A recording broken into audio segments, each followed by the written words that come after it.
Oke, kita itu dari STKIP PGRI Sumeneb. Maksudnya dari LPM Retorika STKIP PGRI Sumeneb. Jadi kita itu bergerak di jurnalistik. Kalian di sini ada yang pernah nulis nggak? Nulis berita atau esai atau opini segala macam? Pernah? Ini rata-rata kelas berapa? Kelas 1 sampai 3. Oke. Ini perlu kenalan nggak akunya? Iya, jadi kan ada pepatah yang mengatakan tak kenal maka tak sayang. Jadi kita kenalan ya. Perkenalkan, nama saya Anestia Dias Nurmatirda. Biasa dikenal dengan Irda. Jadi saya saya merupakan divisi podcasting kalau di LPM. Jadi saya merupakan presenter aktif di LPM Retorika. Di sini ada yang bisa membawakan suatu berita atau menjadi presenter enggak? Biasanya cewek-cewek ya?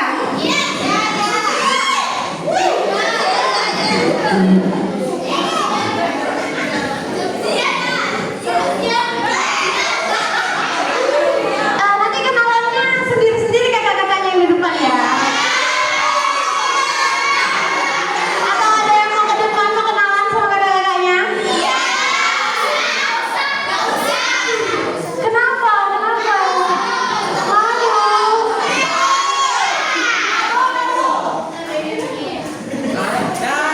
Ya udah, biar gak garing nanti.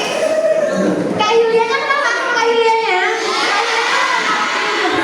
Mungkin ada yang belum kenal sama beliau.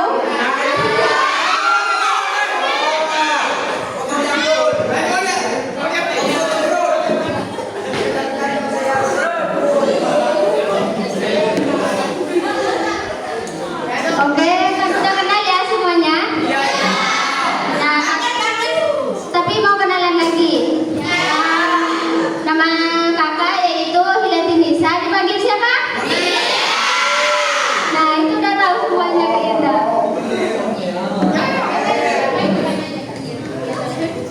Biasanya tuh kita di LPM kegiatannya presenter ya, seperti baca berita, menulis berita.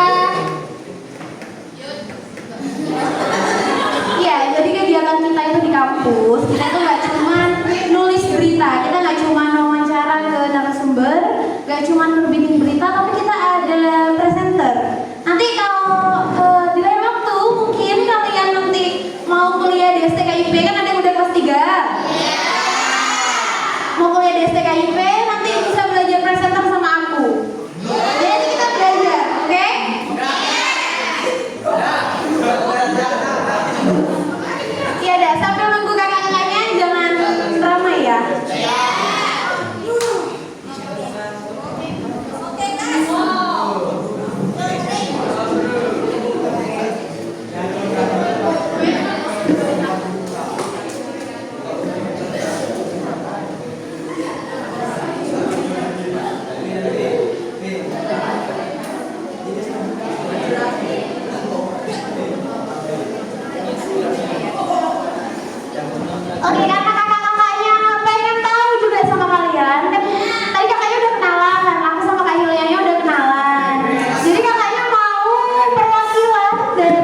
Bahasa Inggris. Bahasa Inggris kenapa kira-kira kamu minat Karena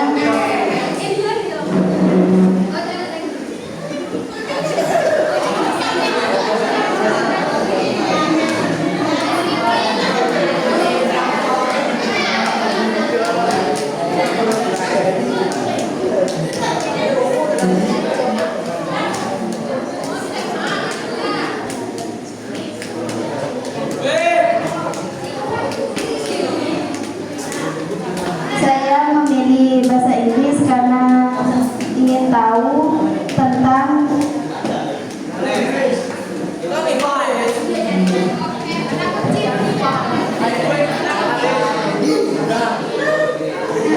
karena ingin menguji dirinya.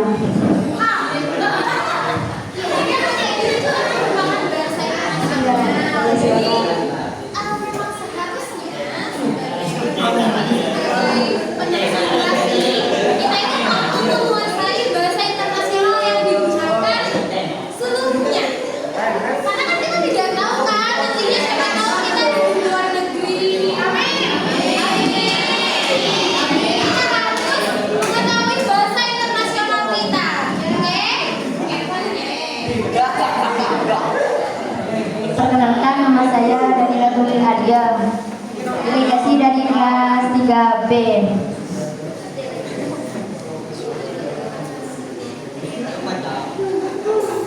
Peminatan saya di forum bahasa Inggris. Alasan saya karena ingin mengetahui kunci dunia, karena bahasa Inggris itu bahasa internasional. Dan juga ketika kita mau pergi ke luar negeri pasti pakai bahasa Inggris, meskipun ke Turki, ke Singapura dan lain sebagainya.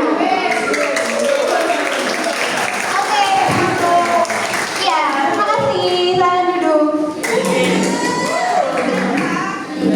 Tadi dari cewek-ceweknya sudah. Sekarang dari cowok-cowoknya perkenalkan diri. Ya, satu orang aja, yuk. Ayo sini yang acungkan tangan ke depan.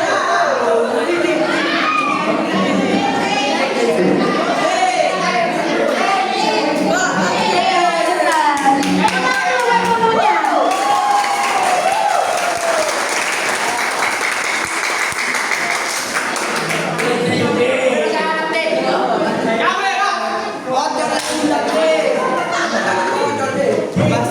Assalamualaikum warahmatullahi wabarakatuh. Perkenalkan, nama saya Muhammad Fawaidur Rahman dari kelas 2A. Peminat saya adalah filsafat tasawuf,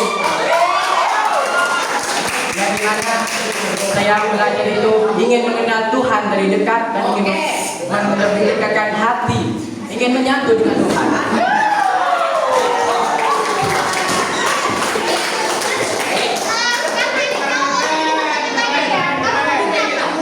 Kalau hobinya sih ngaji kita, Mbak. Ngaji? Iya.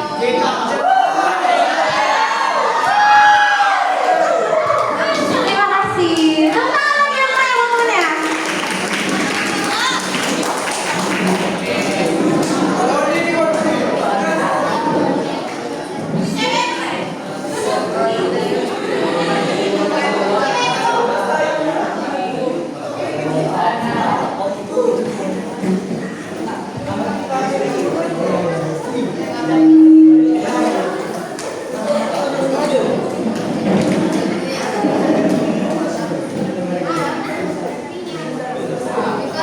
Oke, karena sebentar lagi acara kita pada siang hari ini akan dimulai, jadi kakak mau kalian duduknya yang rapi. Kakinya jangan dinaikin ke kursi ya. Iya, duduknya yang rapi. Mari ke depan sambil nunggu kepala sekolah kalian.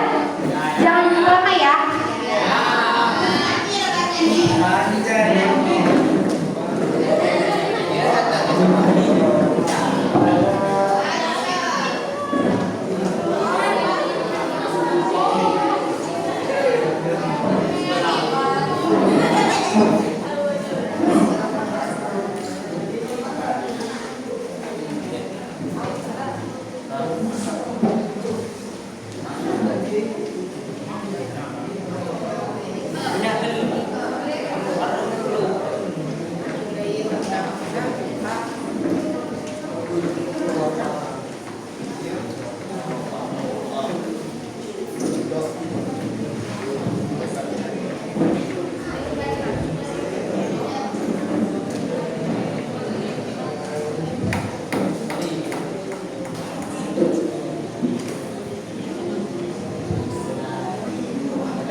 dan li Rasulillah amma ba'du.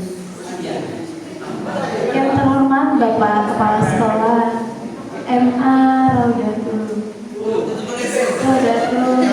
Nadia, yang kami hormati Ketua LPM Retorika STKIP PGRI Sumeneb serta para santri dan santriwati yang kami cinta kasih sayangi. Puji syukur kehadiran Ilahi Rabbi karena berkat rahmatnya hari ini kita dapat berkumpul di acara pada siang hari ini, yakni Safari Jurnalistik LPM Retorika STKIP PGRI Sumeneb. Untuk kelancaran acara kita pada siang hari ini, ada kalanya kita membaca basmalah bersama-sama.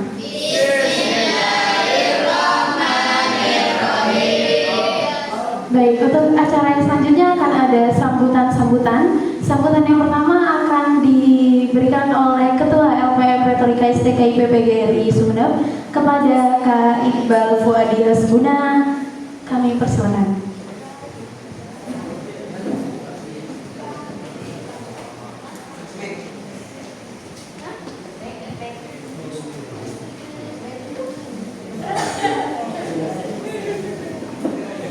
Assalamualaikum warahmatullahi wabarakatuh. Yang terhormat Kepala MA Raudah Nadia, ya Pak. Bapak Syaifuddin, Bapak Syaifuddin Zuhri. Kedua, kepada peserta yang telah mengikuti Safari Diklat Jurnalistik tingkat Safari Jurnalistik Universitas Indonesia Sumeneb ini. Innal hamdalillah nahmaduhu wa nasta'inuhu wa nastaghfiruh wa na'udzu billahi min syururi anfusina wa min sayyiati a'malina may yahdihillahu fala mudilla lahu wa may yudlil fala hadiya lahu. Wa asyhadu an la ilaha illallah wahdahu la syarika lahu wa anna muhammadan abduhu wa rasuluhu amma ba'du. Pertama, marilah kita panjatkan puja dan puji perintah dari Allah Subhanahu wa Ta'ala, yang mana berkat beliau kita bisa mengadakan safari jurnalistik atau dari Sumeneb ini. Meskipun cuaca agak hujan, ya semoga berjalan dengan lancar. Kedua kalinya, salam kita salam semoga tetap terlimpahkan kepada baginda kita Nabi besar Muhammad SAW. Karena berkat beliau kita bisa terangkis dari arah kebodohan melalui ayat terang seperti yang kita rasakan pada siang hari ini. Tidak banyak yang ingin saya sampaikan.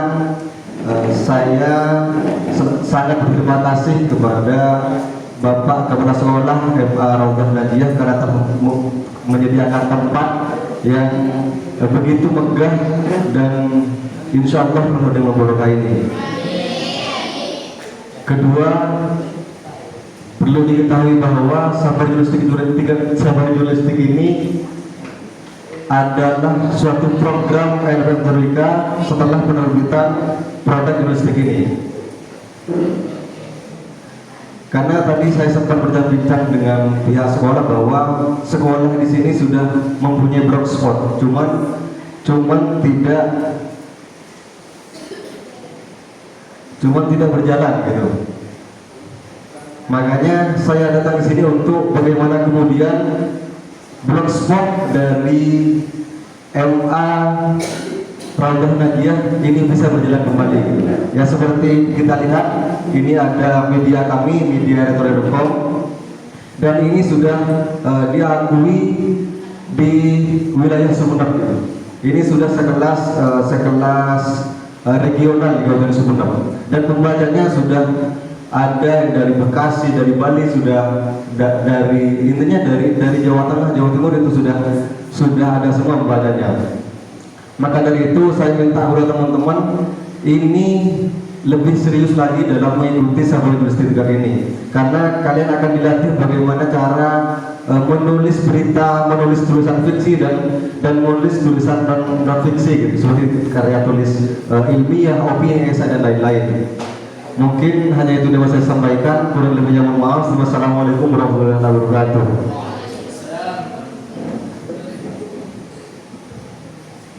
Baik, sambutan yang selanjutnya akan disampaikan oleh Kepala MA Raudatul Nadia kepada Bapak Saifuddin Zuhri di persilakan.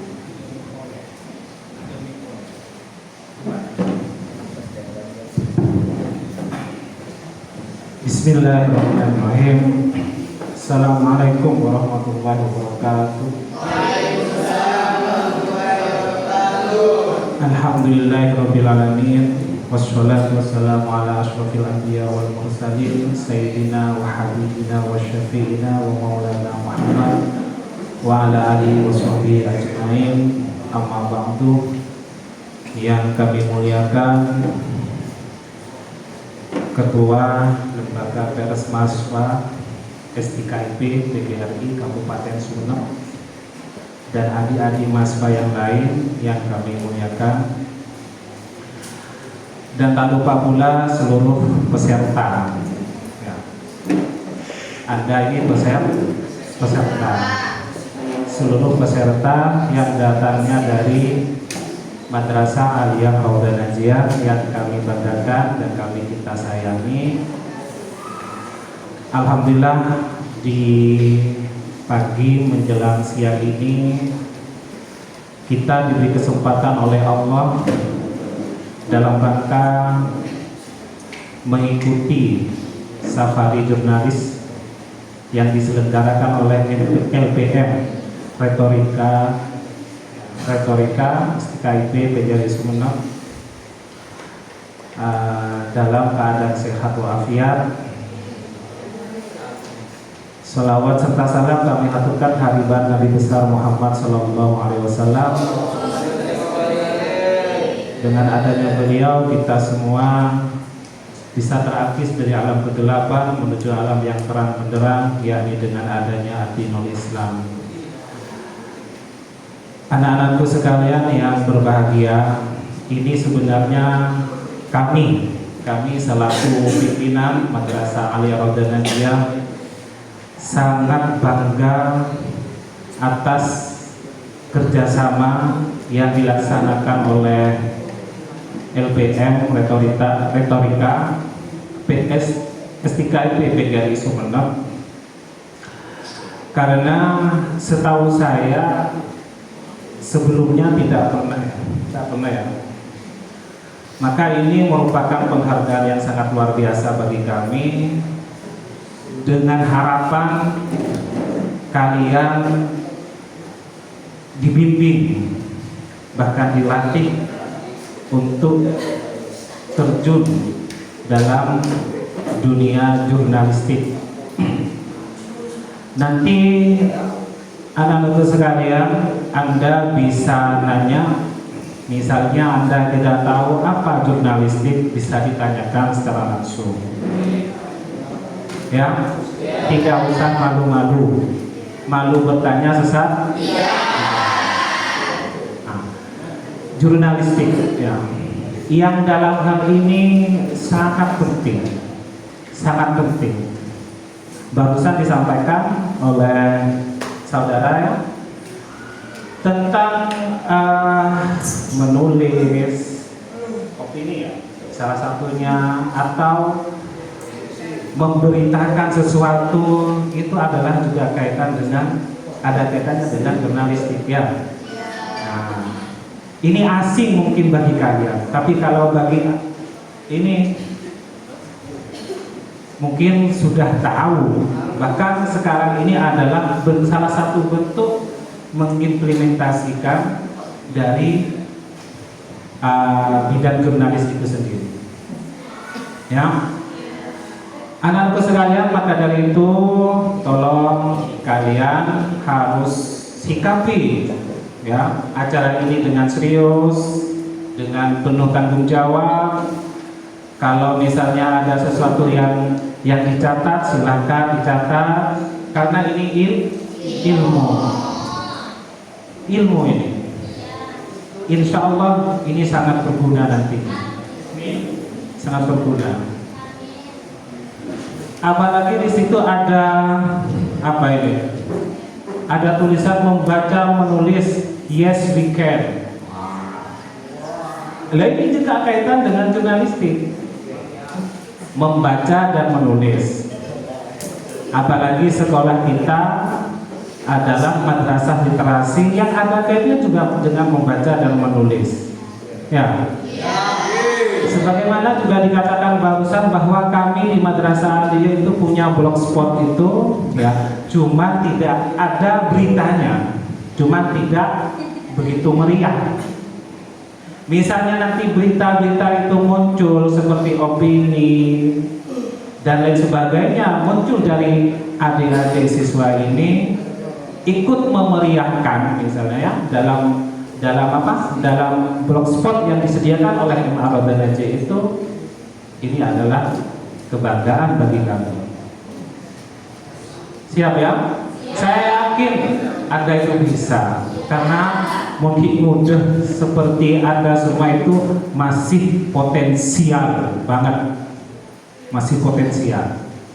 Ini tidak mudah tapi ada ya. Kecuali jadi tolong adik-adik sekalian ya, sikapi dengan serius harapan kami ya. Ketika ada sesuatu yang lucu ya agelem tapi rasa gelem. Nah itu serius tapi santai, sukses. Itu ya. Itu ya, mungkin ini yang bisa kami sampaikan, kurang lebihnya minta maaf. Wallahu muwaffiq ila aqwamit. Wassalamualaikum warahmatullahi wabarakatuh.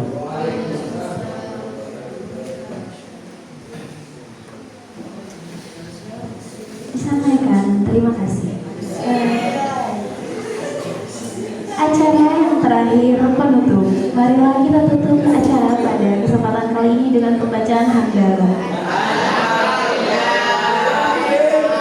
Pembacaan hamdalah tadi berakhir pula acara kita pada siang hari ini. Saya selalu menata acara, mohon maaf apabila ada kesalahan. Akhirnya Bunda relakan darah jual kami. Wallahu muwaffiq ila aqwamit thoriq. Wassalamualaikum warahmatullahi wabarakatuh.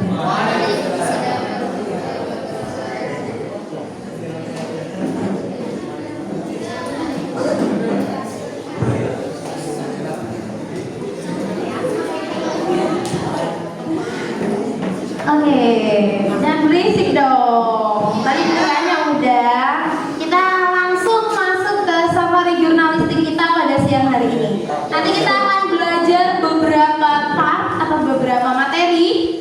Jadi kalau kalian rasa itu penting, tolong dicatat karena kan katanya ini MA literasi. Jadi kan berkaitan langsung dengan jurnalistik kan. Jargon LPM. Jadi LPM itu tadi kan bapaknya juga sempat nyinggung kalau ada membaca menulis yes weekend. Jadi itu membaca menulis yes weekend itu merupakan jargon kita. Kenapa harus membaca dan menulis? Karena kan jurnalistik itu berkaitan langsung dengan hal tersebut. Nah, dengan kita membaca dan menulis seperti apa tadi yang kata kalian, teman kalian, kunci dunia. Kalau bahasa Inggris katanya kunci dunia, tapi menurut saya membaca dan menulis itu merupakan kunci kehidupan kita, apalagi sebagai jurnalis. Oke, mungkin itu dari saya. Kita langsung masuk ke acara intinya.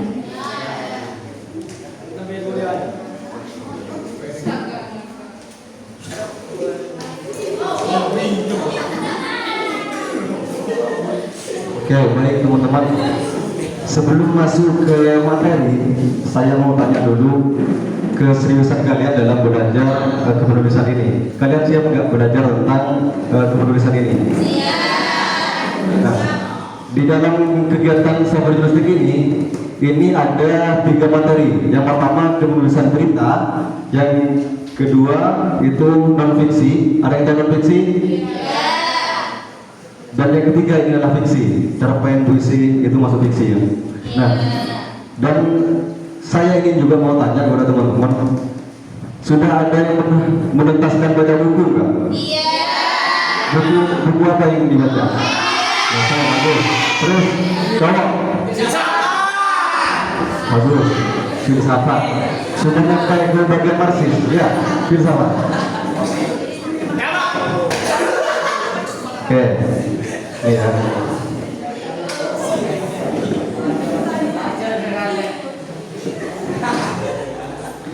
Nih, karena penulis yang baik itu adalah pembaca yang baik. Jadi kalian ini tidak akan bisa menulis kalau kalian ini tidak membaca. Seperti itu. Masuk ke materi. Ini sebelum masuk materi, ada yang tahu berita itu apa? Berita itu apa? Informasi. Kedua, kabar. Coba.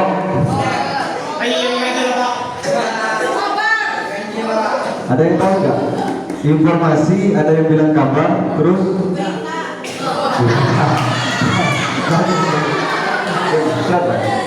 berita ini adalah informasi atau kejadian atau kabar yang dinarasikan, yang ditulis, itu adalah berita.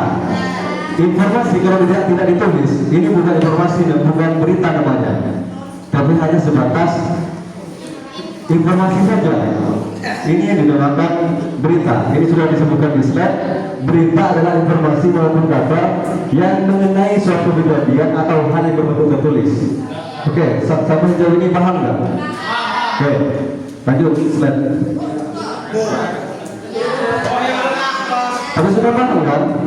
Berita itu adalah informasi yang ditulis, itu intinya. Informasi atau suatu kejadian itu yang ditulis atau dinarasikan, itu yang dinamakan berita. Terus selanjutnya,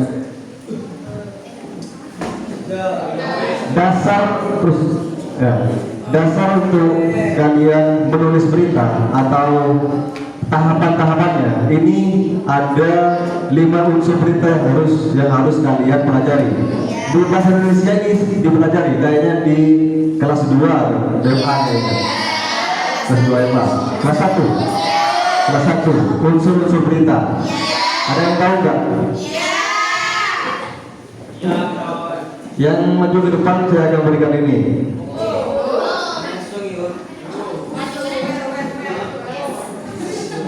Unsur-unsur berita. Maju ke depan. Maju ke depan. Kalau yang maju, kalau nggak maju ke depan jangan mendapatkan ini. Maju ke depan. Perkenalkan nama, kelas berapa, maju ke depan.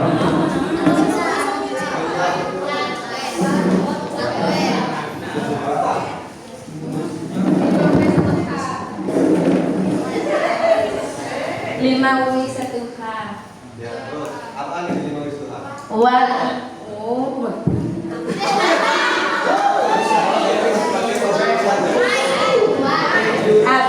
Apa yang terjadi, kapan, di mana,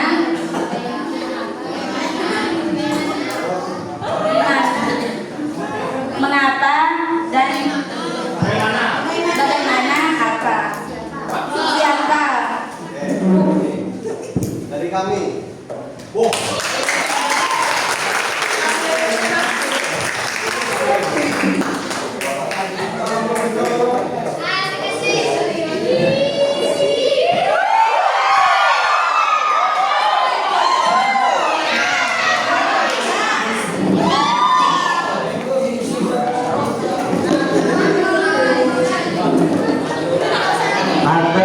Unsur yang harus kalian ketahui: apa, siapa, di mana, kapan, bagaimana, mengapa, dan bagaimana.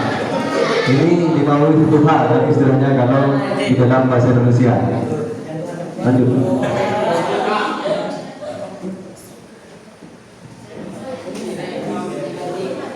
Ketika kalian sudah paham tentang 6 unsur itu, 5 hal itu, kalian ini masuk kepada struktur berita. Dalam struktur berita ini ada 3 unsur juga. Judul berita ini bisa dikatakan dilihat dan juga teras berita dan bodi berita. Judul berita ini contoh ya.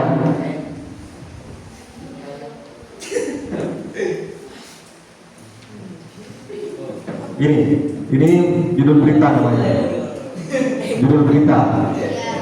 Terus yang kedua, ini ada istilahnya teras berita. Teras berita ini paragraf pertama dalam berita. paragraf pertama, misalnya di paragraf pertama dan paragraf kedua. Ini yang dinamakan teras berita. Di teras berita ini ada 4 unsur yang harus ada di dalam paragraf itu. Apa, siapa, di mana dan kapan. Kami bisa mengatakan adiksi mbak. Apa, siapa, di mana dan kapan. Adiksi.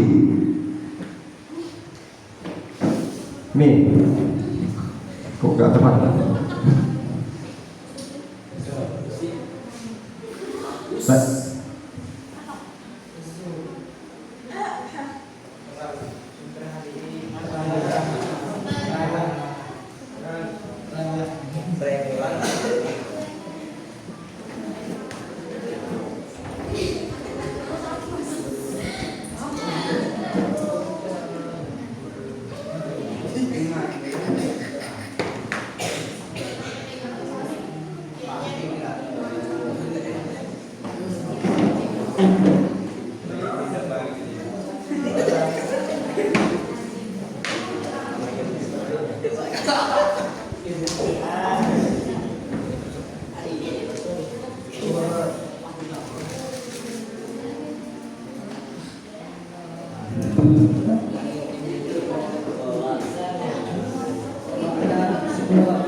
Ini kelihatan nggak di belakang?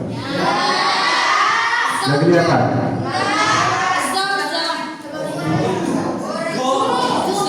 Di mana tempat zoomnya ini? Ada yang tahu? Ya, langsung saya jelaskan ya. Di paragraf pertama itu dinamakan teras berita, berisi apa, siapa, di mana dan kapan. Seperti contoh, kegiatan ini kan bisa dijadikan berita. Ini masuk dalam berita strike news namanya. Apa kegiatan ini? Kegiatan ini apa? Siapa industri? Siapa yang mengadakan? LPM Republik Sumeneb. Terus di mana tempatnya? Ruangan ini. Aula. Tanggalnya kapan?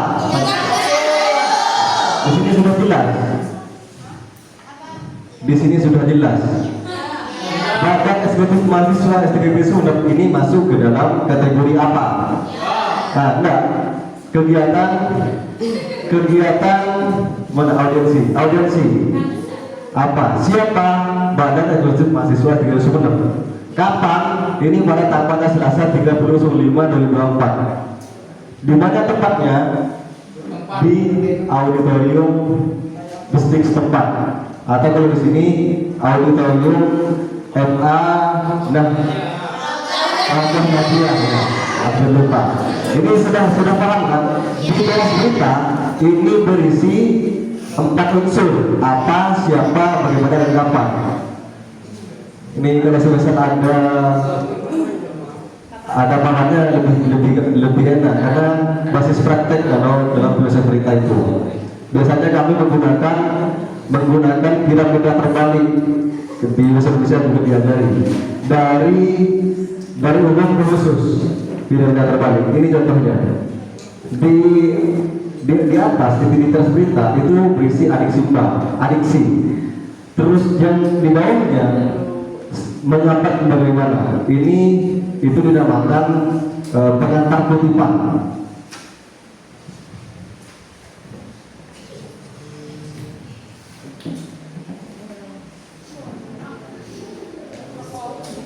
Ya. Judul berita, ini struktur berita ya. Judul berita, teras berita, dan bodi berita. Bodi berita ini ada dua kategori juga di bodi berita. Bodi berita ialah substansi dari berita itu sendiri atau isi dari berita itu sendiri. Itu yang dinamakan bodi berita.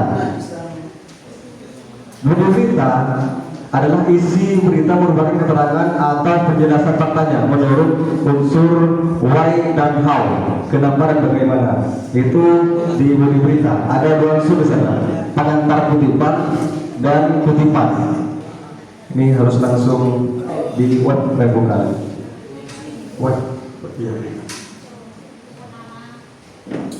Nah, ini di bodi berita itu ada dua unsur, pengantar kutipan dan kutipan. Pengantar kutipan ini adalah hasil dari wawancara kalian, hasil dari pernyataan atau argumentasi dari narasumber, dari narasumber inti. Kayak saudara di sini bisa dari kepala sekolah, bisa dari kalian. Ini harus melalui tahapan wawancara. Ini diletakkan di pengantar kutipan. Kayak saya tadi, kepala sekolah MA Rombong Nadia mengatakan bahwa siapa namanya Syaifuddin Zuhri ya. Kepala sekolah MA Rombong Nadia terus Syaifuddin Zuhri mengatakan bahwa kegiatan safari jurnalistik ini sangat saya apresiasi sebesar. Ini masuk kepada pengantar kutipan. Ini pernyataan tersebut semua antara pengantar kutipan dan kutipan. Cuman di kutipan ini adalah pernyataan langsung dari narasumber, pernyataan langsung dari kepala sekolah contohnya. Ini saya tidak mau harus mengenai persoalan yang terjadi di wilayah pendidikan Kabupaten Sumeneb. Kayak sebesar tadi pernyataannya kepala sekolah. Saya harap dengan adanya kita ini blog spot yang dari MA Rombong Nadia ini bisa berjalan kembali sampainya titik seperti itu. Sebenarnya gampang dalam penulisan berita itu, cuman ini harus teman-teman harus melalui tahapan wawancara. Sudah ada lagi paham nggak? Iya. Paham? Atau enggak? Atau masih belum paham? Paham. Dan judul teras berita, bodi berita. Di bodi berita ini ada dua kategori, kutipan dan pengantar kutipan. Pengantar kutipan dan kutipan dengan terbalik. Ini pengantar kutipan. Ya.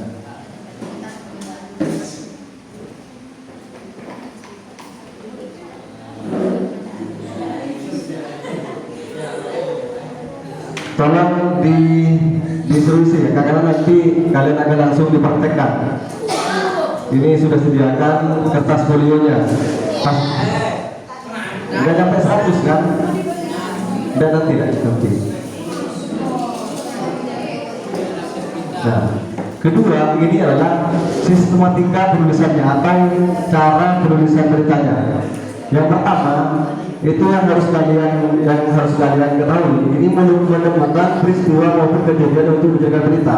Harus menemukan peristiwa. Kayak sebesar ini kegiatan safari ini kan masuk peristiwa atau kejadian. Ini sudah masuk dalam cara penulisan beritanya melalui tahapan wawancaranya. Yang kedua, ini pencarian sumber berita. Pencarian sumber berita ini sudah masuk kepada narasumber. Kayak pernyataan saya tadi bisa jadi dari pernyataannya saya, terus dari pernyataannya kepala sekolah. Ini pencarian sumber berita namanya. Mencari narasumber. Pencarian sumber berita itu adalah mencari narasumber. Mencari narasumber yang tepat. Bisa minta pernyataannya dari kalian, dari siswa MA Rombong Nadia. Ini yang berupa terus. Dan yang ketiga, ini harus melalui tahapan wawancara, observasi atau dokumentasi. Cuma kalau sebesar di pemberitaan straight news, di pemberitaan langsung, ini kalian tidak usah wawancara, itu bedanya. Kalau kegiatan seremonial seperti ini, kegiatan formal seperti ini, ya cuma merekam pernyataannya narasumber hasil sambutan dari ini, itu yang dijadikan diolah menjadi berita. Tidak usah wawancara. Cuma kalau sebesar kalian ini tidak hadir dalam tempat itu, jadi ya harus melalui tahapan wawancara, observasi dan dokumentasi. Ini pun juga dokumentasi. Terkadang jurnalis atau wartawan itu lupa mendokumentasikannya. Padahal itu tidak akan menjadi berita karena tidak ada dokumentasinya. Dokumentasi ini berupa bentuk video, foto, dan rekaman ini masuk dalam dokumentasi. Yang keempat ini mencatat hal penting. Ini sudah kalian ketahui lah, pasti paham. Yang kelima, membuat kerangka berita. Kerangka berita yang sudah saya jelaskan tadi, judul, teras, terus bodi berita. Ini masuk kerangka berita.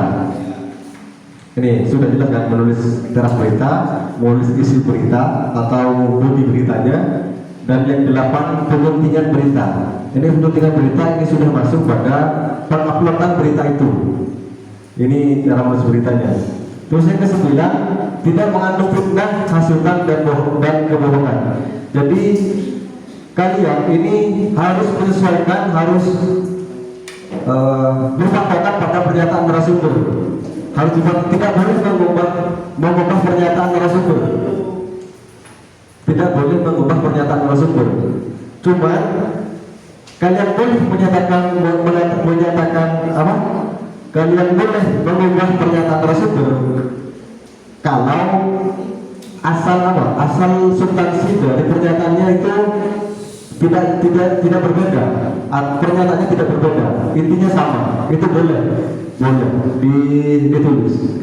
Yang ke-10, tidak menunjukkan unsur kekerasan, seksualitas, perjudian, penyalahgunaan narkotika, dan obat terlarang. Ini tidak boleh ditulis atau ya tidak boleh ditulis. Ini kalian kalau belajar betul persoalan jurnalistik ini, kalian akan bertemu dengan kode etik jurnalis, terus undang-undang pers. Ini harus kalian pelajari. Cuma pada tahapan ini kalian hanya belajar jurnalistik dasar saja.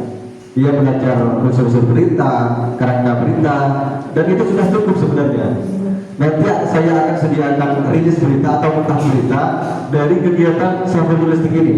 Nanti kalian tulis semuanya dengan ini.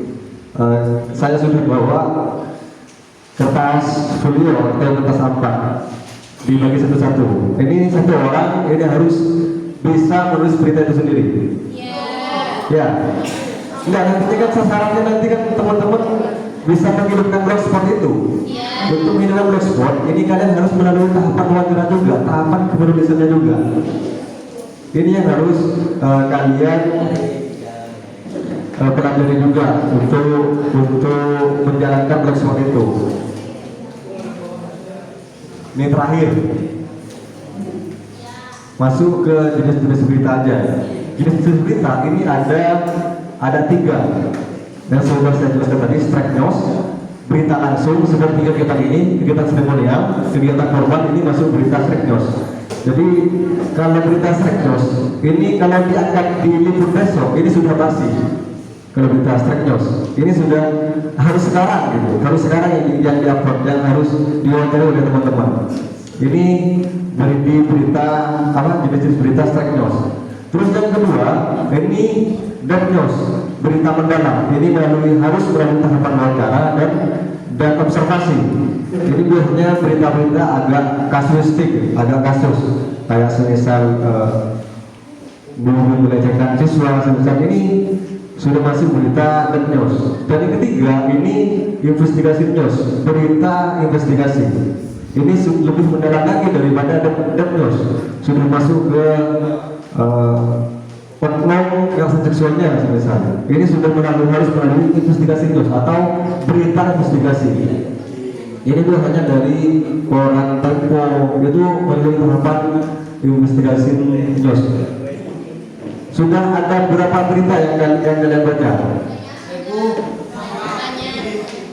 Media apa saja yang kalian ketahui? Tempo, ada yang tahu Tempo? Tempo ada yang tahu? Hah? Ya, Tempo, Mojok.com, Jawab Pos, Radar Madura. Ada yang pernah baca? Ya, itu biasanya dipakai semua jenis-jenis berita dalam penulisannya. Strike news, deep news, dan investigasi news. Oke. Ini langsung ke nanti ke penulisan beritanya. Saya sediakan rilisnya nanti. Saya sediakan mentahan beritanya, tidak harus melalui tahapan wawancara. Cuma nanti setelah pasca kegiatan ini kalian ini harus melalui tahapan wawancara. Entah ini langsung jangan takut langsung wawancara ke gurunya sehingga langsung diwawancari. Justru gurunya itu senang diwawancarai karena untuk menghilangkan lembaga ini sendiri. Ya. Terus yang terakhir saya minta teman-teman ini nanti masih ada 2 materi lagi, fiksi dan non fiksi. Gitu ya. Bagaimana cara menulis artikel, terus bagaimana cara menulis cerpen di fiksi ini akan dipelajari oleh kakak-kakak yang dari depan. Ya, ini hanya sebatas stimulus saja, awal saja untuk teman-teman bagaimana kalian lebih paham lagi ke dalam dunia jurnalistik ini. Ya. Oke, nanti kalau selesai ditanyakan kita terakhir saja ya. Ditampung dulu pertanyaannya. Oke, saya langsung masyarakat.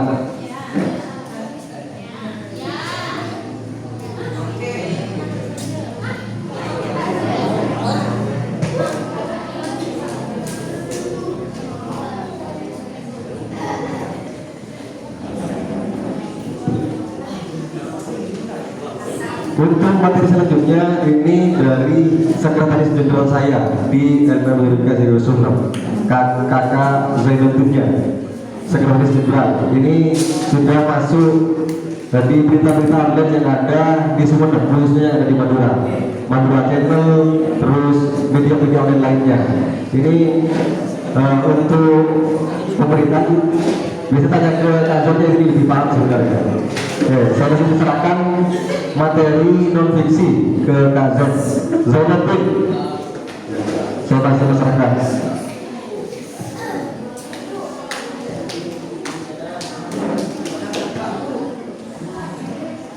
Assalamualaikum warahmatullahi wabarakatuh. Selamat pagi menjelang siang.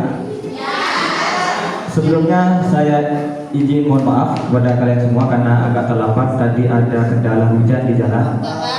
Ya, karena memang kita diajarkan untuk kuat, baik kuat fisik, kuat mental, dan kuat terhadap hujan. Makanya kakak ini rela bersawasan demi kalian semua. Yang kedua, mohon izin untuk merokok karena sepertinya kakak ini sedang kedinginan. Jadi kalau dengan adanya rokok bisa sedikit mengurangi begitu. Tadi sudah sempat dikenalkan secara singkat oleh PU saya, Kak Iqbalnya, bahwa kakak ini atas nama Kak Zennya. Ya.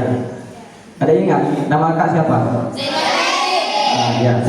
Karena kalau kata-kata mengatakan itu tidak saling kenal maka tidak akan saling begitu. Jadi teman-teman, di sini kakak bukan sebagai pemateri atau guru kalian, tapi sebagai teman belajar kalian. Kita belajar bersama-sama, sharing-sharing bersama-sama tentang kepenulisan. Khususnya materi kita pada sesi ini tentang non fiksi begitu.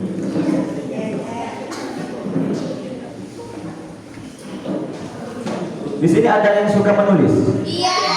Apa saja yang kalian tulis? Banyak. Pertama, apa? Ya, biasanya kalau perempuan itu suka menulis diary. Iya. Diary itu berupa catatan harian,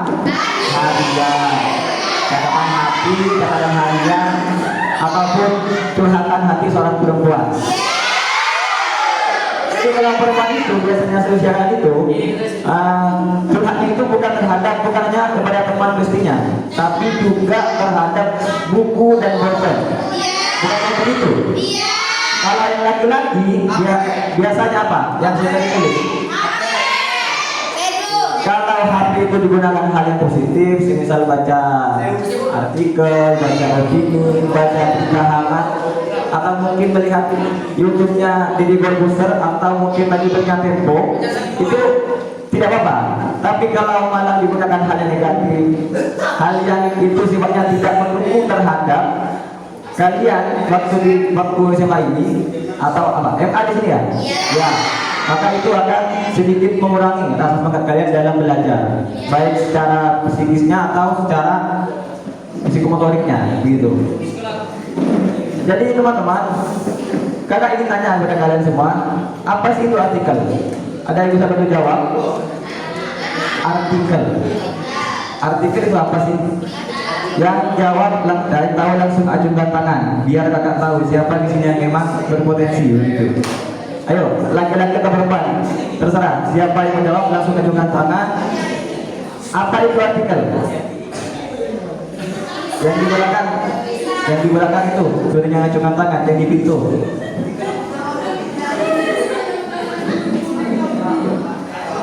Artikel itu apa sih menurut kalian? Ya, tulisan apa lagi? Ya, berita apa lagi? Kayak ilmiah. Yang laki-laki jangan sampai kalah. Apa dulu? Artikel. Gimana? Apa? Artikel itu. Ya, siapa namanya? Kalau cowok harus berani dong. Berdiri dan perkenalkan siapa namanya. Ayo jawab. Ayo. Iya, berdiri dulu. Namanya siapa? Kelas berapa? Dan apa jawabannya? Tadi yang jawab apa? Tadi yang jawab apa? Sebetulnya tadi yang jawab ya, temannya ya. Apa tadi jawabannya? Artikel itu? Ya. Ada sama dengan?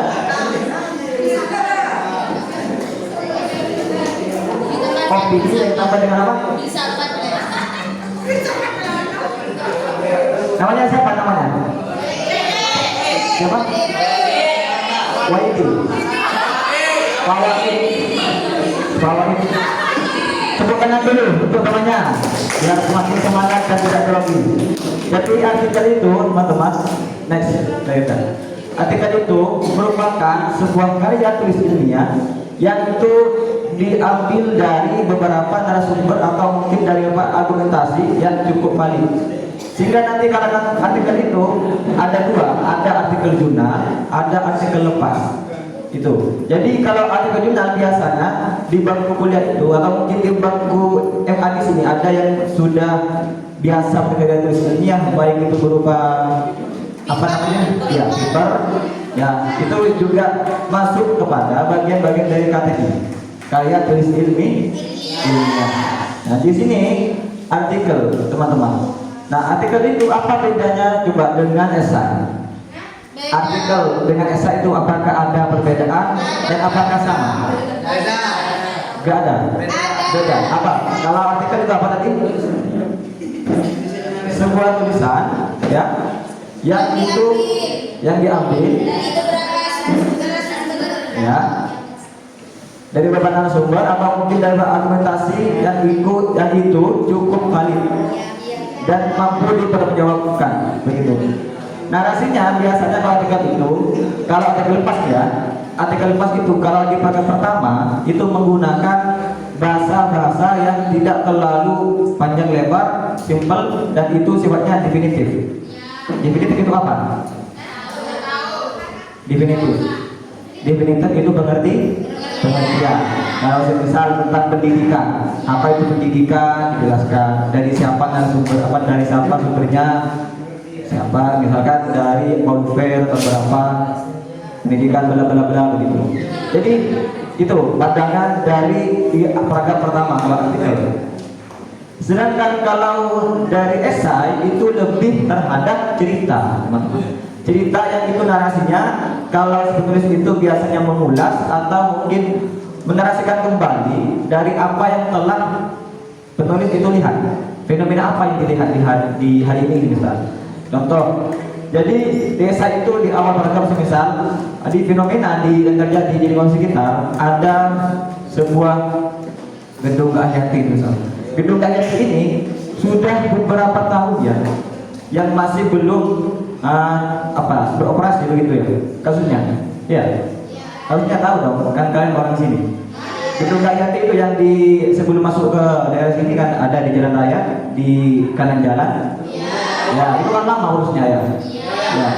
dan itu ada dugaan kalau apa istilahnya itu kasus pungli gitu. Sudah dari tahun berapa itu disoal oleh teman-teman mahasiswa yang tidak langsung kemudian beroperasi dan bahkan sempat mangkrak karena hal itu dikawal oleh teman-teman mahasiswa, dan alhamdulillah mungkin saat ini sudah mulai beroperasi gitu. Jadi bisa narasikan di sana contoh di awalnya di sebuah desa, tepatnya apa di sini desanya? Lengkong, kecamatan Berabu. Oh, kecamatan Bulu. Ya, bisa. Tepatnya di mana? Terus kalian itu menarasikan seperti apa kondisi lingkungannya? Kondisi lingkungannya, orangnya humoris, orangnya sopan, namun pemerintahnya pelit semisal. Itu narasi-narasi sederhana yang dinarasikan oleh sang penulis, biasanya di awal paragraf berisi cerita. Tapi bedanya apa dengan cerpen? Kalau cerpen itu bedanya narasi ceritanya itu lebih terhadap narasi yang menceritakan tentang kehidupan seseorang. Begitu. Di sini ada situs cerpen. Ya, cerpen puisi juga ada. Nah, nanti juga ada pemateri dari kami, cerpen dan juga puisi. Itu dalam fiksi. Kalau esai ini bukan fiksi teman-teman, tapi esai ini lebih terhadap bagaimana kami itu mampu menarasikan kembali dari apa fenomena apa yang kalian lihat, dijadikan sebuah cerita. Ceritanya itu juga ada beberapa argumentatif, ya, argumentatif yang mungkin itu bisa dijadikan dasar kalian di dalam membuat narasi tulisan. Baik, kita bacakan dulu ya. Tulisan esai itu tidak memenuhi standar bagaimana suatu karya ilmiah, sedangkan tulisan opini biasanya mengikuti format dan suatu media massa, koran ataupun majalah. Nah, maksudnya apa? Kalau opini itu bersifatnya pendapat. Jadi bagaimana kalian itu menyikapi sebuah fenomena di dalam media massa, di dalam koran. Kalau misal ada sebuah kasus korupsi, jadi kalian itu bagaimana menyikapi, bagaimana beropini kepada tulisan kalian, sehingga nanti kalian itu bisa dibuat sebagai tulisan opini, begitu. Dengan beberapa kutipan dari mana asalnya, kalian berpendapat mengulas kembali apa yang sudah kalian lihat, apa yang kalian sudah baca, begitu kalau opini. Jadi kalau yang esai ini sifatnya yang sudah tadi bersifat cerita yang renyah, yang mudah kita pahami, tidak terlalu sulit dipahami oleh pembaca. Sehingga di dalam tulisan pas esai di sini tidak kemudian stagnan seperti karya tulis ilmiah yang bersifat jurnal. Harus ada pendahuluan, harus ada latar belakang masalah, misal ada isi, terus ada penutup dan kesimpulan. Itu bukan seperti itu kalau di esai, dan juga di tulisan lepas, tapi bisa menggunakan narasi-narasi yang di awal itu biasanya tentang definitif. Kalau artikel yang di paragraf kedua, ketiga itu akan lebih akan lebih masuk ke apa yang kalian ingin tulis. Kalau tidak langsung melihat, biasanya gambar. Coba Kak Iqbal bantu lihat tulisan esai itu ini di media LPM.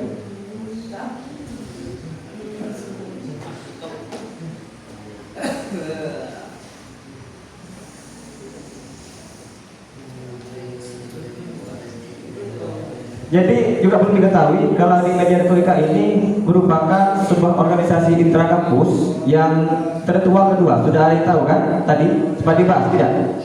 Ya, belum.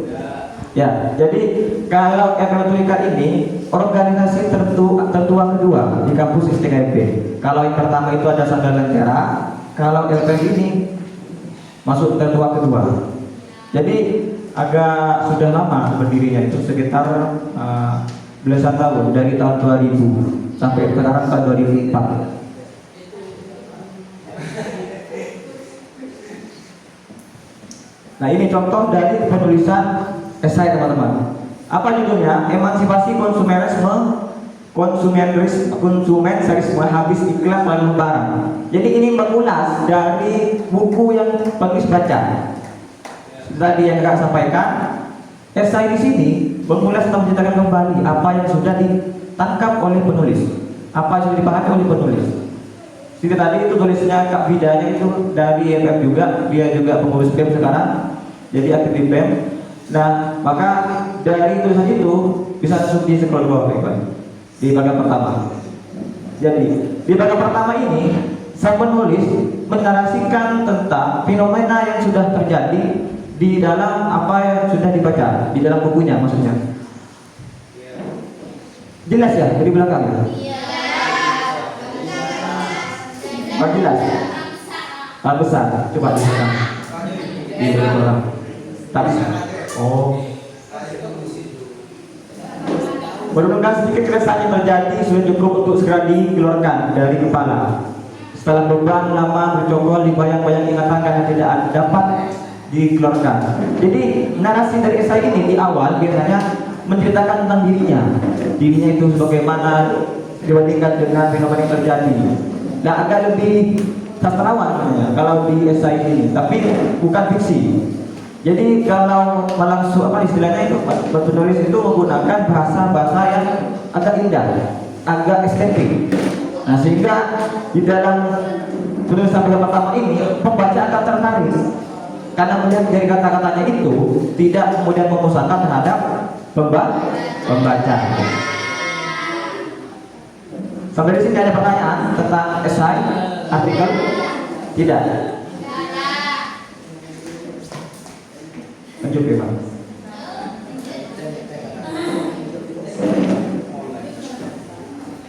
Secara definitif teman-teman, untuk artikel di sini adalah sebuah kajian ilmiah berdasarkan fakta. Kajian berdasarkan fakta dan argumentasi yang bertujuan untuk apa? Memberitahu kepada publik, mempengaruhi dan meyakinkan membaca. Jadi artikel di sini juga sebenarnya tidak jauh dari berita, tapi berita itu ada aturan-aturan yang harus dilakukan dan diamalkan. Beda dengan artikel. Artikel itu lebih banyak tulisannya teman-teman. Kalau di berita itu lebih terstruktur. Kalau di pertama harus ada diksi apa, di mana, kapan, siapa. Kalau di artikel di sini biasanya cangkauannya apa? Istilahnya itu di bagian pertama itu banyak yang dibahas, menyikapi fenomena yang terjadi. Tadi yang akan sampaikan biasanya di bagian pertama itu berupa definitif tentang teori, tentang pendidikan misalkan yang tulis, maka yang jelas pasti akan pendidikan dulu yang akan dibahas.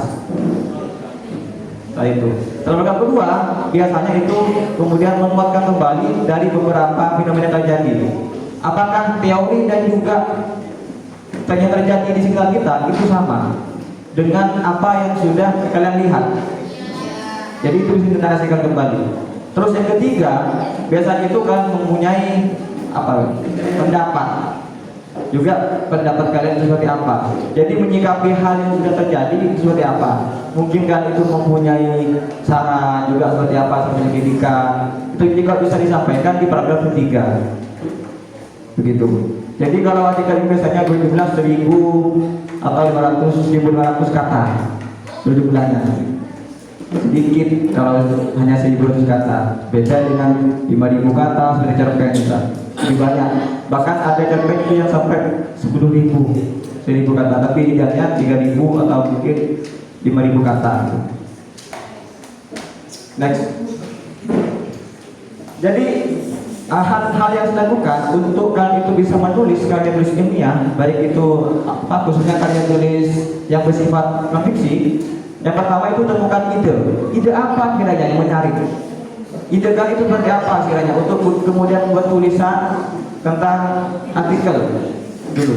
Apa kiranya ide yang paling menarik di desa ini, di lingkungan sekitar, harusnya di lingkungan pendidikan. Juga artikel ini bersifat apa namanya? Mengundang pikiran kalian untuk kritis, teman-teman. Bagaimana kalian menyikapi hal terjadi di sekolah? Semisal ada pelecehan atau katanya di sini aman ya, nggak ada ya? Ya, aman. Ya, karena pondok semua kan ya. Jadi atau mungkin ada guru yang sering tidak masuk atau terlambat. Ada. Ya, itu juga kalian bisa dijadikan sebuah tulisan, teman-teman, yang berupa nanti itu opini bisa. Apa dasarnya? Dasarnya bisa diambil dari referensi yang ada di berita. Bagaimana guru terlambat, apa, bagaimana seorang guru tulis profesional, misal itu bisa dijadikan sebuah standar atau mungkin sebuah referensi kalian dalam menulis opini. Kalau artikel di sini juga lebih formal daripada opini karena mengandung beberapa teori atau mungkin beberapa pendapat dari orang yang sudah dapat berkaya. Istilahnya itu argumentasi. Selanjutnya yang kedua, buat rangkaian teks yang terstruktur. Jadi kalau di awal itu biasanya artikel yang tadi kakak sampaikan ada pendapat dari seseorang yang cukup jelas, yang cukup kuat argumentasinya dari beberapa ilmuwan, misal tentang pendidikan, tentang apa yang kalian ide temukan kalian itu apa idenya. Jadi itu jadi narasi kalian pertama. Jadi harus terstruktur teman-teman. Tidak kemudian di paragraf pertama itu bahas tentang pendapat kalian seperti apa, atau mungkin langsung kepada kalian itu inginnya seperti apa tentang fenomena terjadi di alam sekitar, begitu. Terus yang kedua, ada ketiga, rujukan yang bisa dipercaya. Yang tadi saya sampaikan, rujukan apa yang kalian itu bisa ditampilkan atau ditulis di dalam tulisan kalian, khususnya tulisan artikel. Jadi itu. Jadi kalau semisal rujukan yang masih bisa dipercaya, maka kalian tulis artikel kalian itu tidak dapat dijadikan sebagai tulisan yang bagus oleh guru kalian, oleh publik gitu. Terus yang keempat itu buat paragraf pembuka yang singkat. Jadi kalau di awal paragraf itu tidak terlalu banyak, biasanya ada 10 baris, 5 baris gitu. Untuk kemudian apa fungsinya? Untuk kemudian membuat pembaca itu tidak jenuh dan tertarik terhadap tulisan kalian. Terus yang kelima itu menulis artikel dengan efektif. Apa yang efektif maksudnya? Ada yang bisa jawab? Gimana? Gimana? Gimana? Ada yang tahu? Dari yang laki-laki dulu, karena yang laki-laki di tadi sepertinya capek. Apa? Yang efektif maksudnya apa itu? Penulis artikel dengan efektif. Hah? Mudah dimengerti dan mudah dipahami. Gitu. Jadi bahasa itu menggunakan bahasa formal, teman-teman. Tidak menggunakan bahasa majas, tidak menggunakan bahasa imajinasi. Misalkan itu mengibaratkan buku bagaikan ladang ilmu di alam semesta, itu kan lebih politis. Nah, jadi kalau di artikel ini tidak kemudian menggunakan bahasa yang sulit dimengerti, tapi menggunakan bahasa yang efektif dan mudah dipahami oleh pembaca. Terus yang keenam, penggunaan visual. Visual apa yang kalian dapat gunakan? Bayangan apa yang kalian akan digunakan di dalam tulisan itu? Jadi kalau itu misal membayangkan sesuatu yang terjadi itu sifatnya sifatnya efektif, maka tidak kemudian keluar dari konteks yang kalian tulis. Jadi itu penggunaan visual. Kalian itu menggunakan visual apa di tulisannya? Itu juga perlu diperhatikan. Jadi kalau visualnya tentang lingkungan, maka jangan sampai ke pasar. Kalau tentang visualnya masyarakat, jangan sampai ke bagian hiburan. Jadi itu maksudnya harus sesuai dengan konteks yang kalian tulis. Sejauh ini paham? Selanjutnya ada penggunaan tabel atau grafik. Maksudnya apa? Dari indeks yang kalian temukan, misal di pendidikan di sini di tahun 2010 misal, jumlahnya itu ada anggap 100 orang. Sedangkan di tahun 2011 bertambah lagi menjadi 200 orang. Jadi bisa menggunakan grafik kalian itu di dalam tulisannya bisa. Ada yang bisa buat grafik? Grafik. Ya, grafik itu biasanya tabel. Misalnya diagram. Peningkatan dari jumlah siswa di sekolah A dan itu maksudnya. Terus kemudian membaca ulang artikel kalian sebelum diunggah atau dikirim ke media. Jadi dibaca ulang kembali apa kira-kira kata yang masih menggunakan kata tidak baku. Jadi ingat artikel itu semuanya menggunakan kata baku. Jadi kalau masih tidak menggunakan kata baku, maka belum dikatakan sebagai tulisan yang bagus, yang baik. Gitu.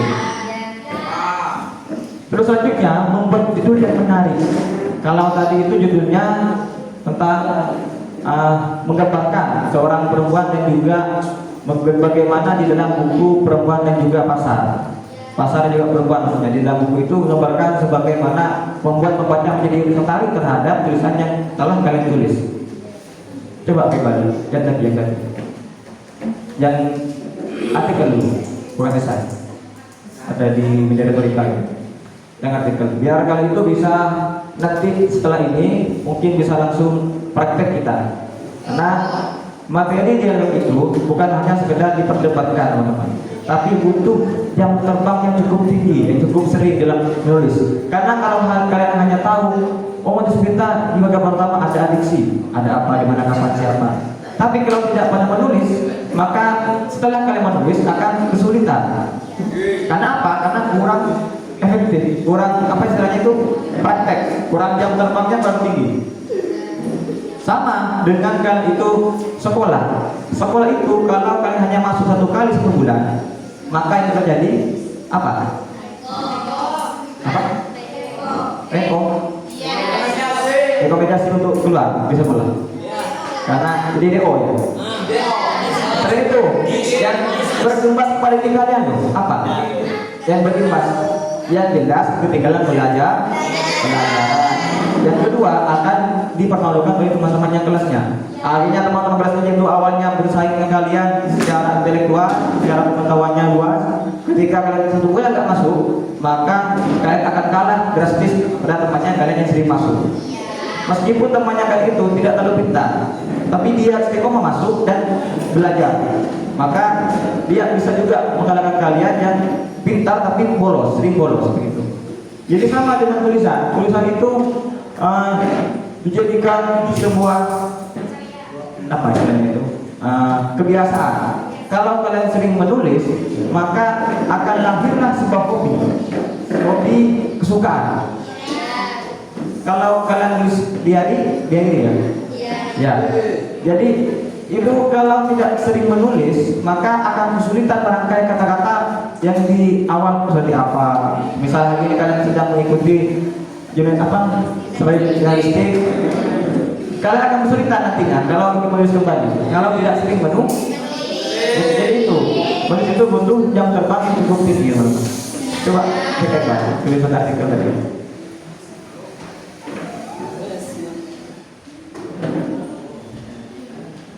Nah itu sebuah tulisan artikel yang mengulas tentang dunia Shopee. Ada yang pernah baca? Ada. Mana orangnya? Pernah baca? Sampai judulnya. Jadi di dunia Shopee ini, bagi kalian yang ingin mengetahui filsafat pemula, ya, maka saya rekomendasi untuk dibaca, teman-teman. Karena bahasanya sederhana, di dalamnya itu berupa novel cerita tentang seorang anak kecil yang ingin tahunya cukup besar daripada orang dewasa.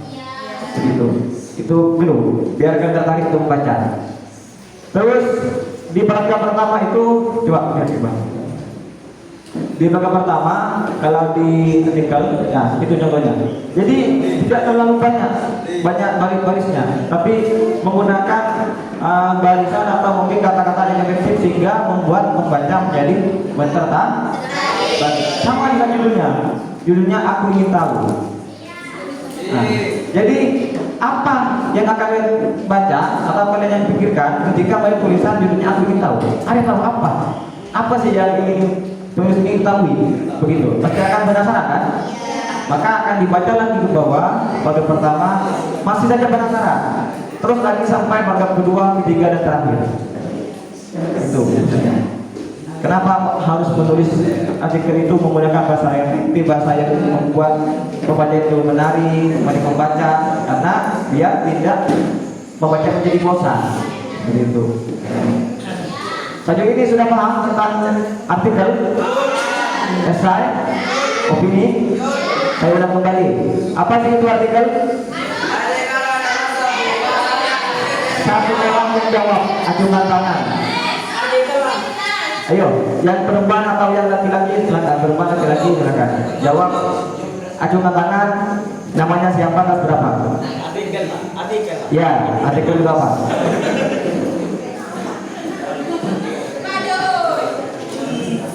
Ya, siapa namanya? Jamaluddin.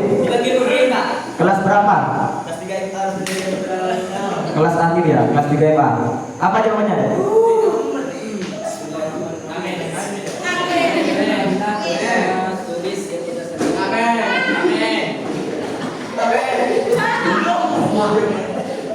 Yang keras, pakai mic ya.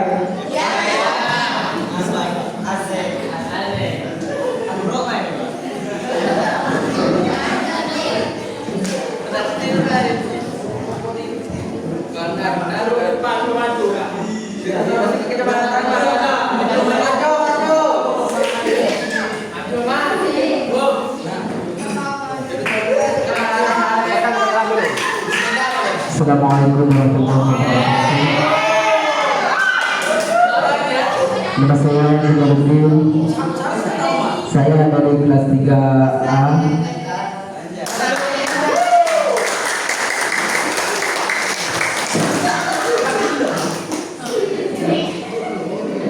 Artikel adalah tulis yang berdasarkan fakta dan argumentasi yang bertujuan untuk memberikan atau mempengaruhi dan meyakinkan pembaca.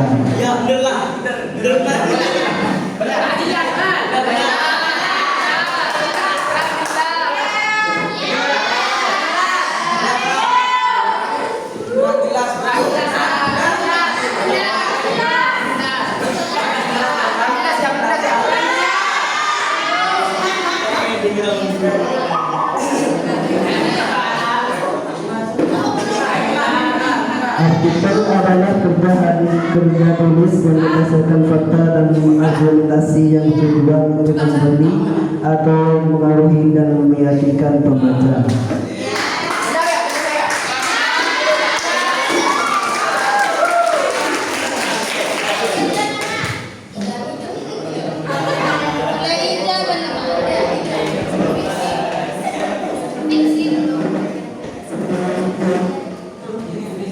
Sejauh ini ada pertanyaan dari kalian? Ada. Nanti di di sisi terakhir kita hand-to-hand bareng. Nanti ada game.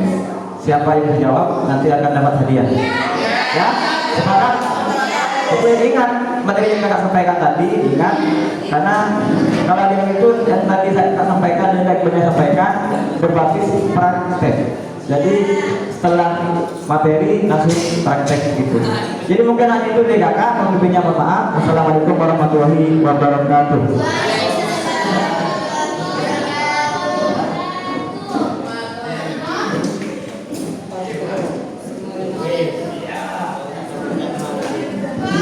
Oke, materi yang terakhir ya. Kalau tadi Kak Zennya nyampein materi non fiksi, sekarang kakak mau nyampein materi fiksinya. Sebelum itu ada yang tahu nggak fiksi itu apa?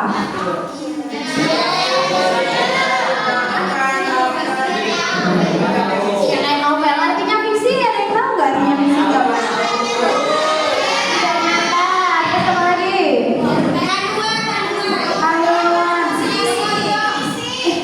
Ya oke.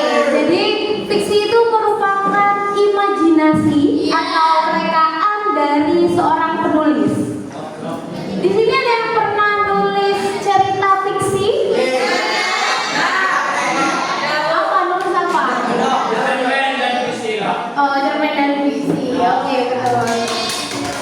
Jadi teman-teman, cerita fiksi itu kan tadi kakak sudah sampaikan imajinasi atau rekaan semata dari penulis. Namun kebenaran yang ada di dalam fiksi memang tidak seharusnya sama dengan kebenaran nyatanya. Tetapi kita ketika menulis cerita atau apapun yang berbentuk fiksi itu harus secara logis atau masih bisa dicerna oleh pembaca. Ya kan? Karena kan tujuan dari kita menulis untuk dibaca sama orang lain. Jadi kalau hayalan kita, imajinasi kita yang telah kita tuangkan ke dalam suatu karya tidak logis, kan tidak akan menarik pembacanya untuk membaca. Oke, kita langsung masuk ke contohnya. Jadi contoh pertama di sini ada cerpen. Tadi temennya ada yang apa deh? Cerita pendek. Terus cerita pendek apa? Iya, jadi cerpen itu kita ada. Cerpen itu merupakan karangan yang bisa dibaca hanya sekali duduk. Ngerti nggak ya hanya sekali duduk itu apa? Apa? Nggak cuma nggak duduk, nggak berdiri juga.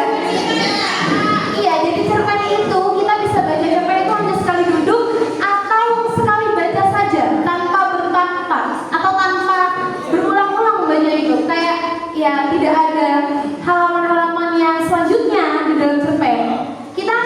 Kita bisa membaca cerpen itu hanya dengan sekali duduk saja. Kemudian cerpen itu tidak lebih dari 20.000 kata dan tidak kurang dari 1.000 kata.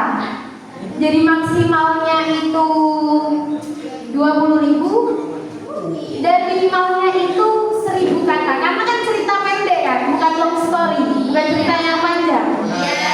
Oke. Untuk yang selanjutnya di situ ada langkah-langkah dalam menulis cerpen. Yang pertama, pahami unsur-unsur cerpen. Jadi unsur-unsur yang dimaksud di sini adik-adik, unsur-unsur intrinsiknya. Jadi di dalam unsur-unsur intrinsik itu ada apa aja? Ada tema, ada alur, ada tokoh, penokohan, sudut pandang dan lain sebagainya.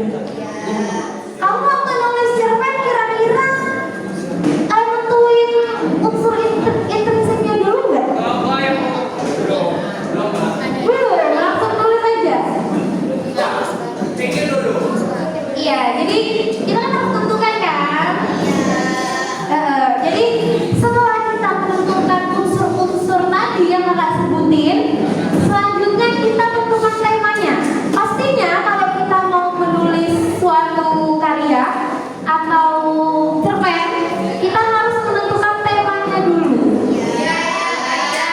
Tema di sini ada banyak, ada tema agama, percintaan, atau perkembangan dari sesuatu hal gitu. Kemudian ada tentukan tokoh dan penokohan. Jadi ketika kita menulis cerpen itu, kita harus tentukan tokohnya atau orang yang ada di dalam sebuah cerita tersebut. Dan penokohannya juga sekalian. Mana itu penokohan itu apa?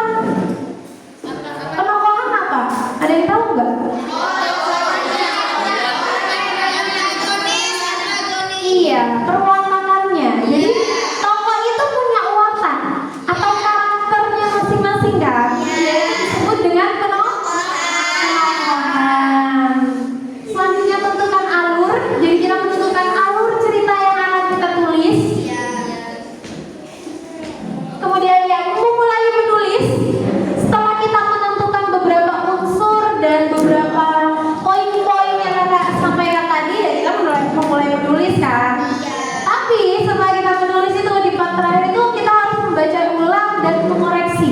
Kira-kira nih ya, dari cerpen yang kita tulis atau karya yang kita tulis itu masuk gak nih, bisa dikembangkan lagi atau cocok gak nih buat dibaca oleh pembaca?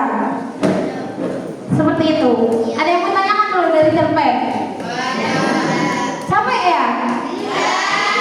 Oke, biar gak capek. Tadi kan kakak sempat kenalin jargon kakak. Kalau kakak bilang LPM Retorika STK IPB Geri Sumeneb, kalian jawabnya membaca menulis yes we can. Ada gerakannya kayak gini, membaca menulis yes we can, gitu ya. Ya enggak dong. Ayo kita coba ya. LPM Retorika STK IPB Geri Sumeneb, membaca menulis yes we can. Oke, tepuk tangan dulu buat kita semua. Buat yang selanjutnya. Yang terakhir ada puisi. Di sini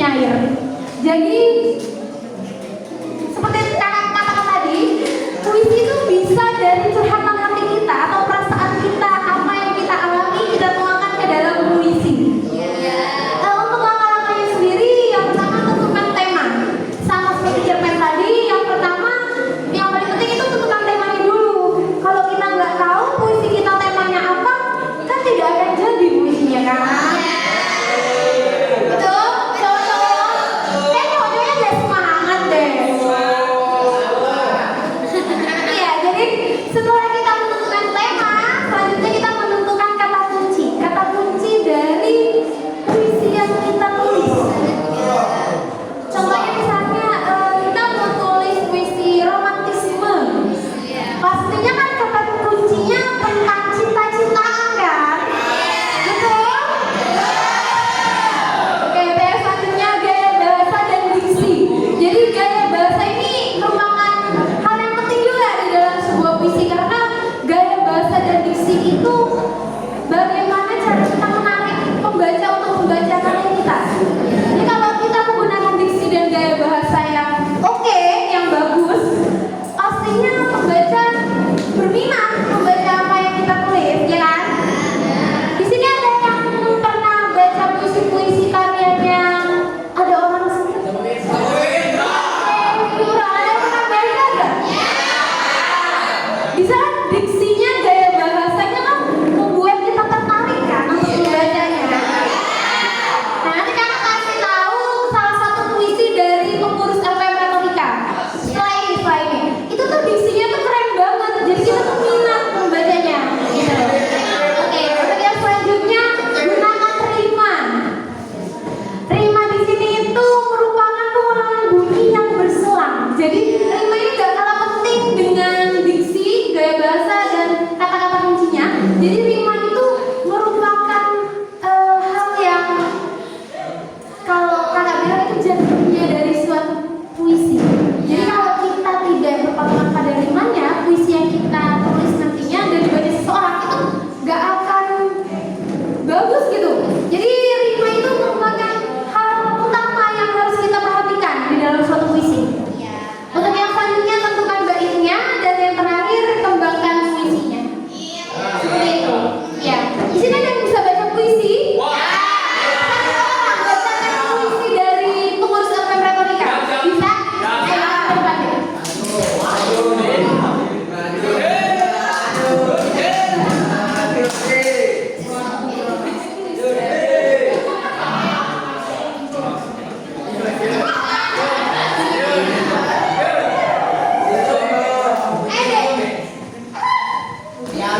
Di sini ada dua puisi. Kamu dipilih mau puisi yang lengkara aksara atau bintang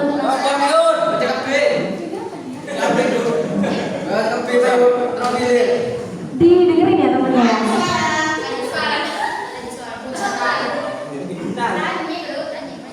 Lengkara aksara oleh Indri.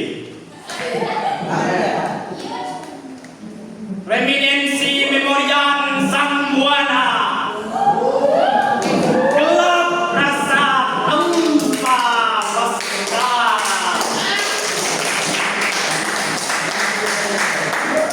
Manusia kata purata, purata dan purata.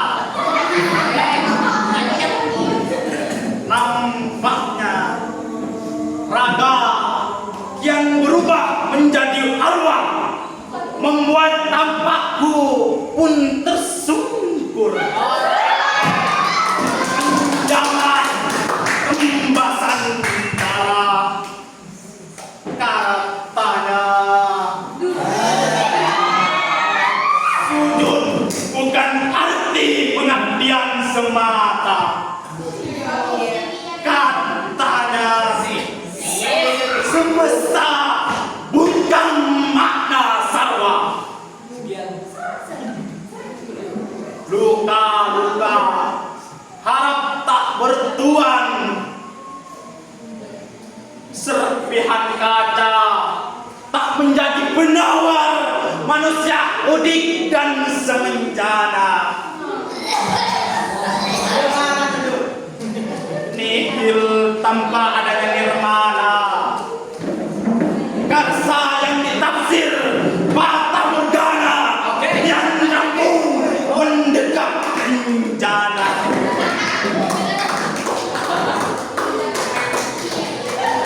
Bergegaslah Tuhan menuju pengasingan.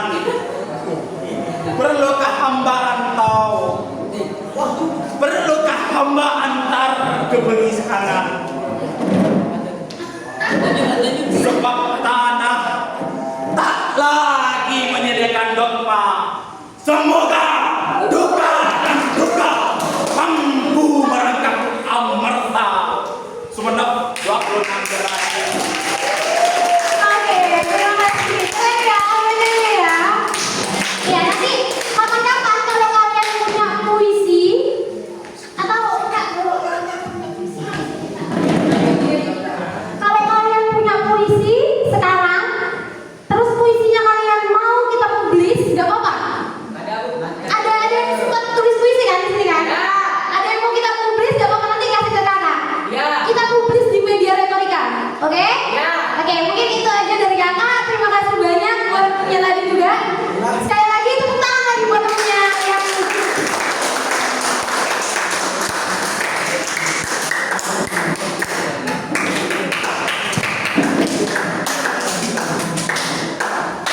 Dan nanti seperti kata mereka tadi, kalau misalnya kalian ingin mempunyai tulisan, entah itu puisi, artikel, opini, silakan kirim ke kami. Akan dinaikkan ke media retorika.com.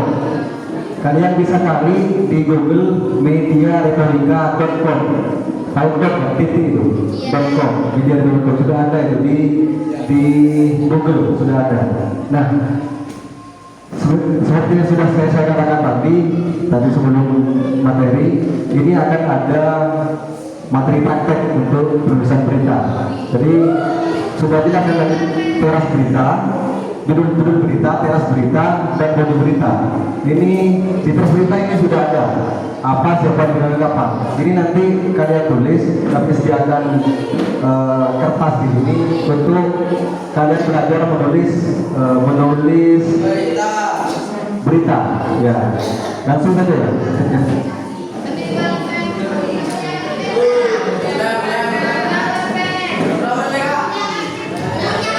Tunjuk ke temannya nanti.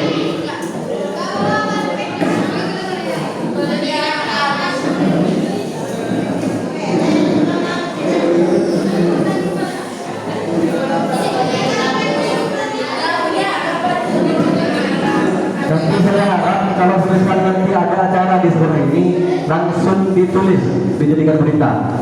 Ya, isi prospek dari sekolah ini.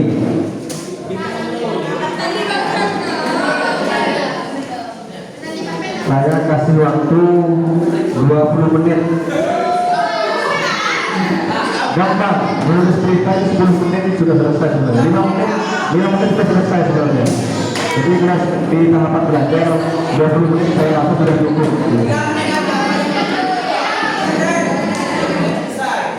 20 menit.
Untuk yang mau nulis berita, mau ngasih contoh, mau contoh ini ya. Saya harap kalian lebih banyak yang nulis berita karena syaratnya seperti yang dikatakan kepala sekolah tadi, ini untuk mengisi blogspot gitu ya, khususnya di bidang berita. Ya, contoh ya.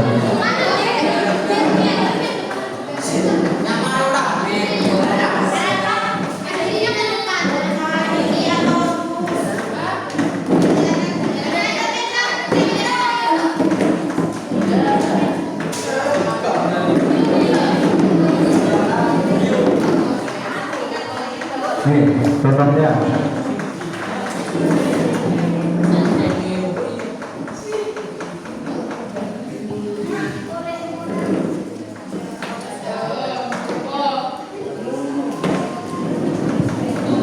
Ditiru nggak apa-apa, di teras beritanya ditiru nggak apa-apa, di teras beritanya. Nanti di pernyataan narasumber pindah ke slide lain nanti.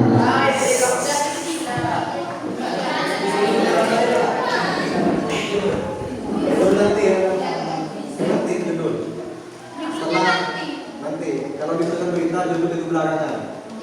Jadi kalian tulis dulu beritanya, nanti judulnya ditentukan di akhir.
Iya, apa yang menjadi tema yang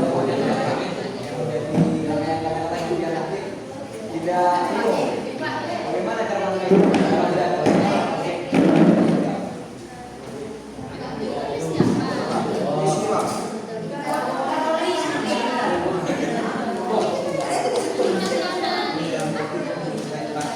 sudah Pak?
ada step lain.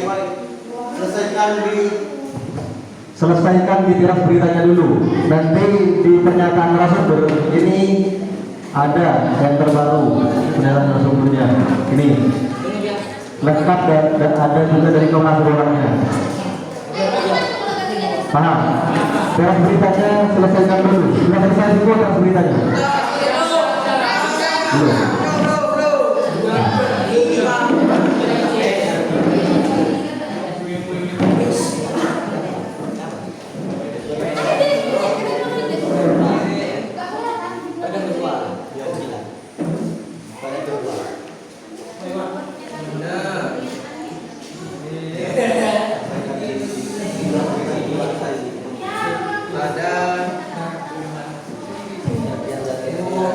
Di dalam beritanya segerakan diselesaikan, segera diselesaikan biar cepat.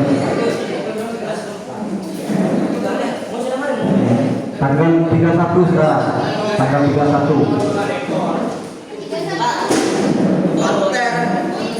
Sudah keluar toh? Maksudnya? Yang sudah. Anu nunggu, nanti ada sesi foto bersama sama. Iya, jangan keluar dulu ya. Nanti kita foto bersama.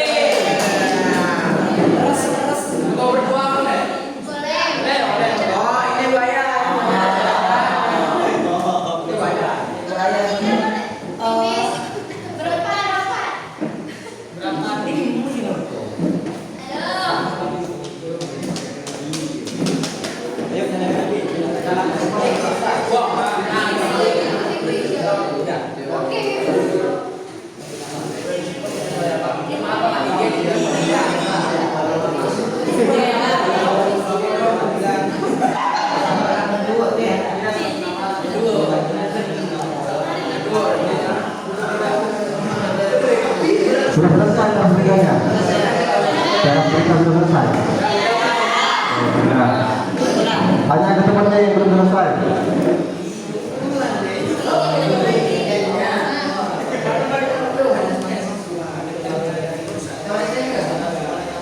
Nah, bukan itu ya. Ini diubah, narasumbernya diubah. Kayak semisal, menurut pimpinan umum LMI Iqbal Pujaskuna mengatakan bahwa kegiatan ini merupakan sebuah pelatihan penulisan, baik berita fiksi, baik berita fiksi dan non fiksi seperti itu. Sebab materi tersebut adalah hasil kolaborasi dengan MA apa?